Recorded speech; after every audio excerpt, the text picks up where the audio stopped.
আজকের অনুগল্প দাদা একটু শুনবেন। লেখক সমুদ্র ঘোষ। ট্রেনটা লেট। নৈহাটি স্টেশনে নেমেই গঙ্গার দিকে ছুটছি। লঞ্চ ধরতে হবে। চুঁচুড়া যাব, সেখান থেকে হুগলি কলেজ। প্রথম ক্লাস 10টায়। কাজেই তাড়া ছিল।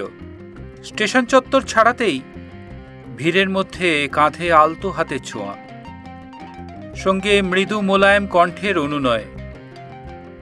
দাদা শুনছেন? তাকিয়ে দেখি কড়কড়ে ইস্ত্রি করা সাদা প্যান্ট, সাদা শার্ট এক সুদর্শন স্মার্ট যুবক। বাঁ হাতটা দিয়ে মুখটা আড়াল করে সলজ্জ ভঙ্গিতে বলল, এদিকে একটু শুনুন না। রাস্তার ধারে নিয়ে এলো। বাঁ হাতে মুখটা আড়াল করেই বলল, লজ্জায় বলতে পারছি না স্যার, ভদ্রলোকের ছেলে। লেখাপড়া করিনি বলে বাড়ি থেকে তাড়িয়ে দিয়েছে।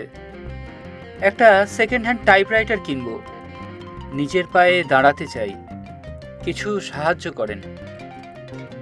চেহারা ছবি দেখে ভদ্রলোকের ছেলে বলেই মনে হলো। কথাগুলো অবিশ্বাস করিনি। পকেট থেকে 10টা টাকা বার করে দিলাম। টাকা শুদ্ধ হাতটা কপালে ঠেকিয়ে মুহূর্তে কোথায় যেন উধাও হয়ে গেল। আর দেখতে পেলাম না। কেমন একটু অস্বাভাবিক লাগলো। তবু ভাবলাম, দেশের বেকার যুবকরা যদি এভাবে স্বনিযুক্তি কর্মে নিজেদের পায়ে দাঁড়াতে চায়, তবে তো খুবই আশার কথা। ঘাটে এসে দেখি লঞ্চ ছেড়ে গেছে। এরপর মাস 5-6 কেটে গেছে। রানাঘাট স্টেশনে বুকিং কাউন্টারের সামনে লাইনে দাঁড়িয়ে আছি।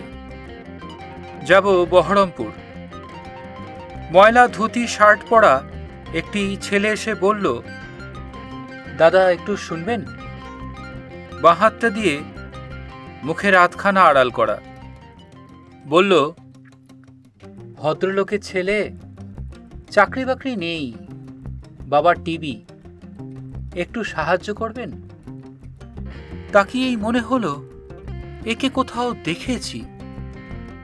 সোজাভাবে চোখের দিকে তাকিয়ে কড়া সুরেই বললাম, দেখুন, আপনাকে আমি চিনি। নৈহাটি স্টেশনে। কথাটা শেষ না হতেই দেখি মা কালীর মতো লম্বা জিভ বার করে লোকটা সরাত করে প্ল্যাটফর্মের ভিড়ের মধ্যে কোথায় হারিয়ে গেল। আর দেখতে পেলাম না। গম গম শব্দে প্ল্যাটফর্ম কাঁপিয়ে লালগোলা প্যাসেঞ্জার এসে ঢুকল।